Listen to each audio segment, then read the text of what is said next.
Magandang tanghali, kahabit. Tayo mag-assemble ngayon ng truss at ipapakita ko sa inyo yung diskarte namin sa pagbuo ng truss. Pero bago lahat, pakilala ko muna yung taga-putol namin. Si Nato. Expert yan sa pagputol. At syempre yung pintor natin, hindi mawawala yan. Yan ang pintor natin, si Remark. Expert yan. Okay, dito siya mga kahabit oh.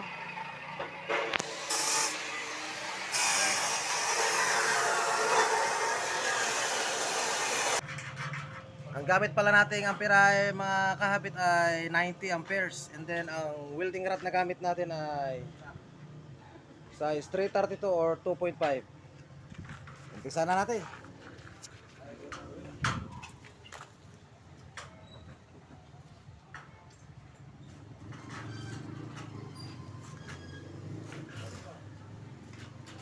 Pakita mo nga kung gaano ka-straight yung kwan. Nilagyan natin ng tansyan eh. Nilagyan namin ng tansyan mga kahabit para straight na straight. Ayan, straight na straight yan. May tansya. Ganyan ang tamang proseso. Ewan ko lang sa iba. Ngayon, ito yung ilalagay natin. Diagonal. Ang tawag ko dito, tawag na yung diagonal. So, umpisa na natin.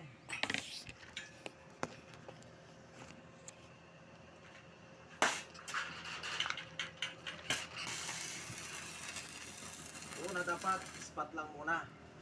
Huwag natin agad i-full weld kasi pag i-full weld natin, babaluktot yung bakal.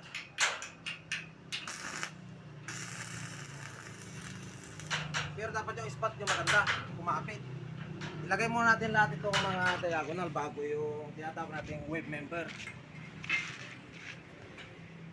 Bali, nai-layout ko na pala ito kanina para mabilis kasi pagka step by step, grabe ang tagal, abutin tayo ng hapon. Pero yung holder natin parang ayaw magkasama.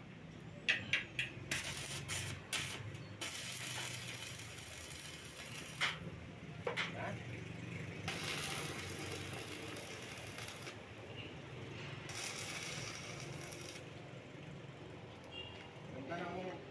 Ganda ng pagkahina nga, kabit. Yan, sunod-sunod yan.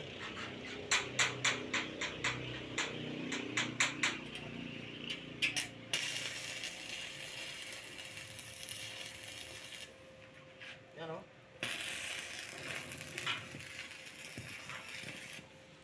Iba rin yung pamamaraan ko sa, yan, spot lang muna yan, kabit.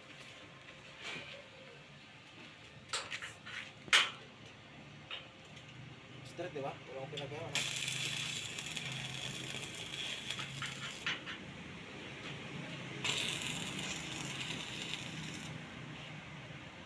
Last. Ay.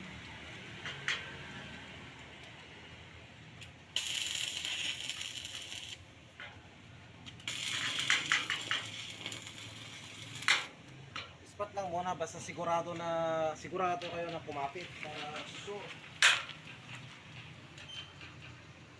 Okay. Dito, balik ka dito. Lagyan naman natin yung tinatawag natin na wave member. Yung wave member na tinatawag. Yan. Yan, ilalagay ko na isa-isa. Para diretso silip na lang.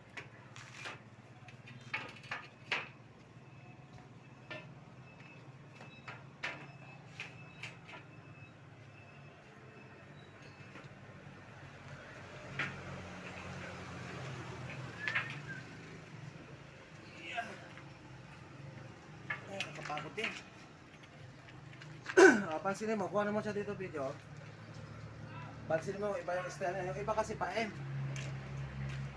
Pa-M kasi yung iba eh. Pa-M yung posisyon ng ganito, member. Yung iba ganito. Ganito.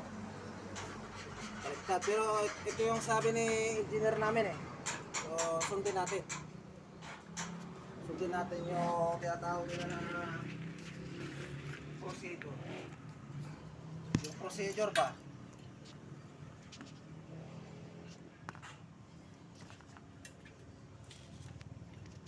So,